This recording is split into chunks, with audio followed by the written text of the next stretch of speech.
Halo, perkenalkan nama saya Fermi Gracelandolu. Saya adalah mahasiswa PPG Calon Guru Gelombang Kedua tahun 2024 dari Universitas Nusa Cendana.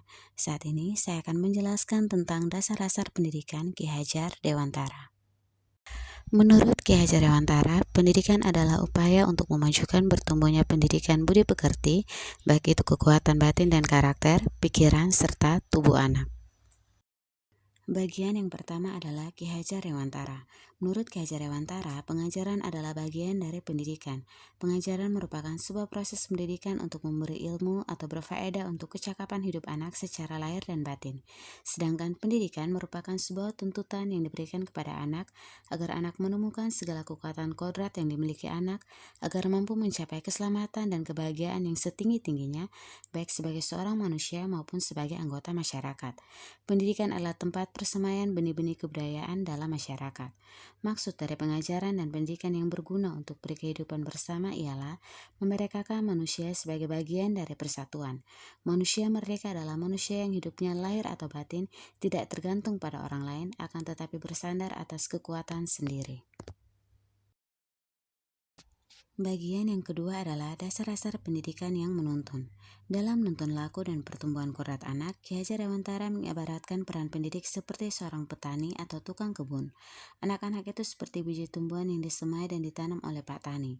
Bila ditempatkan di tanah yang subur dengan mendapatkan sinar matahari dan pengairan yang baik, maka meskipun biji jagung adalah bibit jagung yang kurang baik, dapat tumbuh dengan baik karena perhatian dan perawatan dari Pak Tani.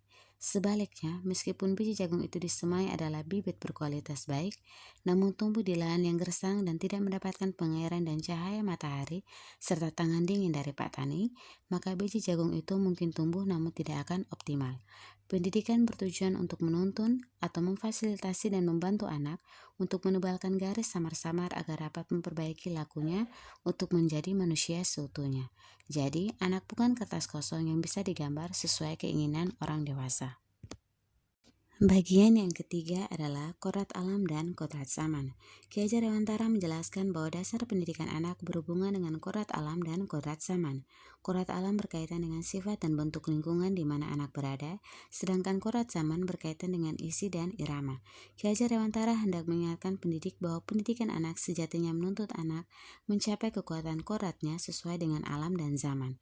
Bila melihat dari kodrat zaman, pendidikan saat ini menekankan pada kemampuan anak untuk memiliki keterampilan abad 21, sedangkan dalam memaknai kodrat alam maka konteks lokal sosial budaya peserta didik di Indonesia Barat tentu memiliki karakteristik yang berbeda dengan peserta didik di Indonesia Tengah atau Indonesia bagian timur. Bagian keempat adalah budi pekerti. Menurut Ki Hajar Dewantara, budi pekerti atau watak merupakan perpaduan antara gerak pikiran, perasaan, dan kehendak atau kemauan sehingga menimbulkan tenaga. Budi pekerti juga dapat diartikan sebagai perpaduan antara cipta, karsa sehingga menciptakan karya. Ki Hajar Dewantara menjelaskan bahwa keluarga adalah tempat utama dan paling baik untuk melatih pendidikan sosial dan karakter baik bagi seorang anak. Keluarga merupakan tempat bersemainya pendidikan yang sempurna bagi anak untuk melatih kecerdasan budi pekerti.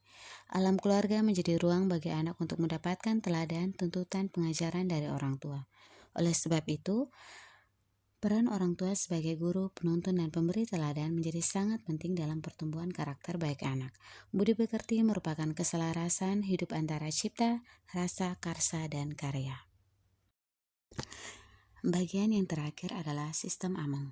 Sistem Among merupakan suatu metode pendidikan yang menekankan pada proses pembelajaran yang dikenal dengan Ingarso Sung Tulodo, Ingmadyo Mangunkurso, dan Tuturi Handayani.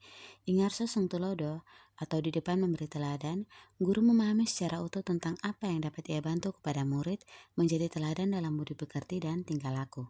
Ingmadyo Mangunkurso atau di tengah membangun kehendak, guru diharapkan mampu membangkitkan semangat, bersuakarsa, dan berkreasi bersama murid dengan membuka dialog dengan murid berperan sebagai narasumber dan penuntun.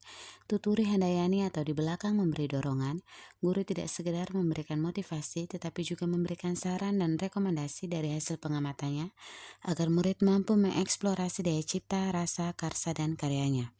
Sistem Among didasarkan pada dua hal, yaitu kodrat alam sebagai syarat untuk mencapai kemajuan pendidikan sesuai dengan potensi murid dan kemerdekaan sebagai syarat untuk menghidupkan dan menggerakkan kekuatan lahir dan batin murid hingga dapat mencapai selamat dan bahagia. Demikian pemaparan saya terkait dengan dasar-dasar pendidikan Ki Hajar Dewantara. Terima kasih sudah menonton dan mendengarkan.